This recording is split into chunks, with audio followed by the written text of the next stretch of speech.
అపోస్తల కార్యములు 6వ అధ్యాయము 1వ వచనము నుండి 7వ వచనం వరకు.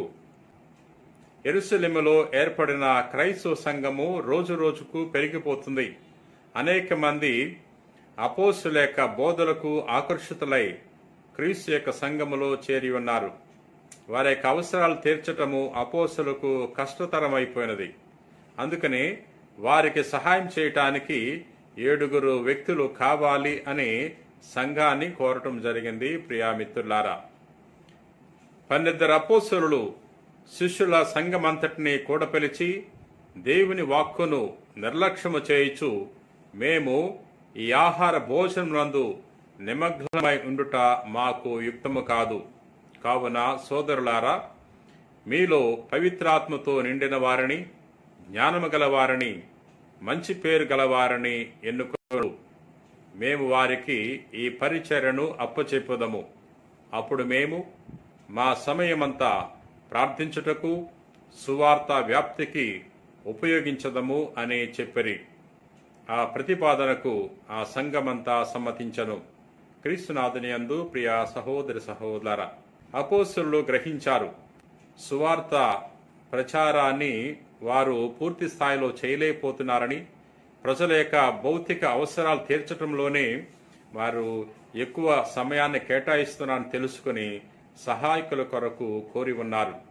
ఈ సంఘము 7 మంచి వ్యక్తులను వారు అపోస్తలుల ముందు పెట్టినప్పుడు అపోస్తలులు వారి యొక్క హస్తాలను వారి యొక్క శిరస్సుల మీద ఉంచి ప్రార్థన చేయటం జరిగింది. ప్రియ మిత్రులారా, అపోస్తలులు ఏ విధంగా అయితే గుర్తించారో ఈ ఆధ్యాత్మిక విషయాలు చాలా ముఖ్యమైనవి, భౌతిక అవసరాల కంటే ఆధ్యాత్మిక అవసరాలు చాలా గొప్పవి అని తెలుసుకున్నారు.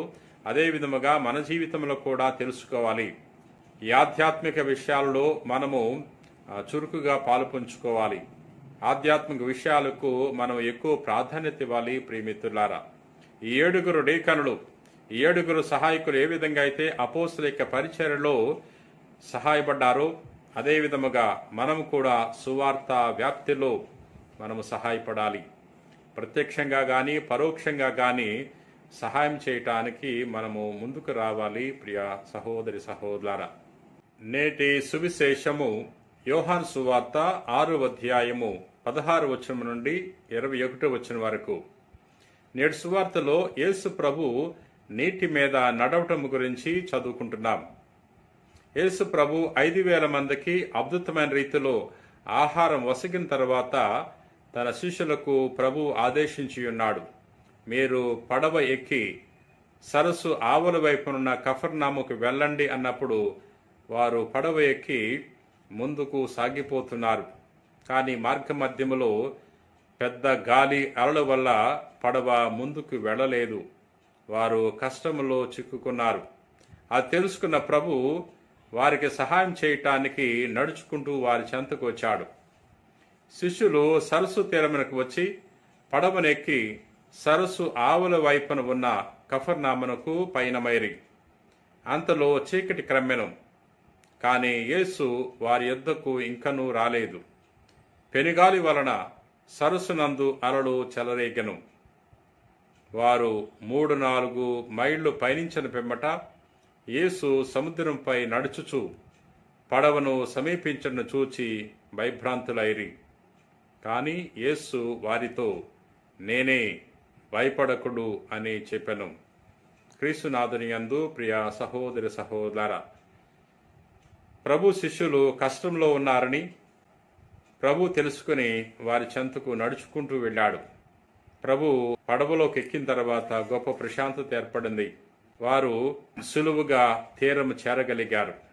మన జీవితంలో కూడా సమస్యలు వస్తూ ఉంటాయి, కష్టాలు వస్తూ ఉంటాయి, ఇబ్బందులు వస్తూ ఉంటాయి.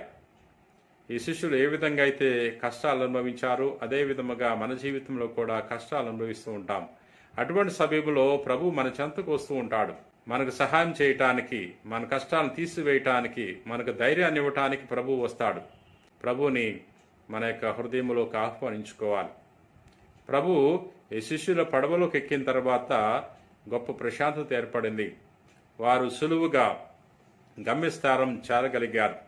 అదే విధముగా మనం కూడా ప్రభుని మన జీవితంలోకి, మన కుటుంబంలోకి ఆహ్వానించుకున్నప్పుడు మన జీవితంలో ఉన్న కష్టాలన్నీ కూడా తొలగిపోతాయి.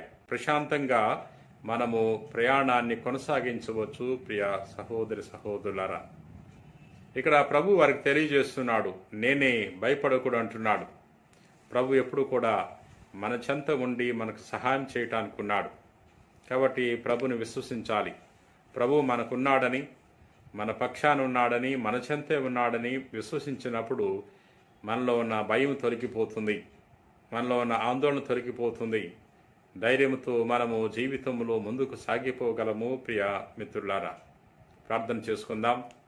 ప్రభువా, నేను స్తుతిస్తున్నాం, మహింపరుస్తున్నాం, ఘనపరుస్తున్నాం. ప్రభువా, ఈ గొప్ప జీవితాన్ని మాకు దయచేసి ఉన్నావు. ప్రభువా, ఈ రోజున నీ వాక్యం ద్వారా మాతో మాట్లాడినందులకు నీకు వేలాది వందనాలు. ప్రభువా, నేటి సువార్తలో కష్టములో ఉన్న శిష్యులకు నీ కుమారుడు యేసుక్రీస్తు ప్రభు సహాయం చేసి ఉన్నాడు. మేము కూడా మా జీవితంలో కష్టంలో ఉన్నప్పుడు, ఇబ్బందుల్లో ఉన్నప్పుడు సహాయం దయచేయమని ప్రార్థన చేయుచున్నాం. ప్రభువా, ఎల్లవేళలా మేము నీ అందు విశ్వాసముతో, నమ్మకముతో జీవించే భాగ్యాన్ని దయచేయమని మా నాథుడైన క్రీస్తు ద్వారా మనవి చేయుచున్నాం తండ్రి. ఆమెన్.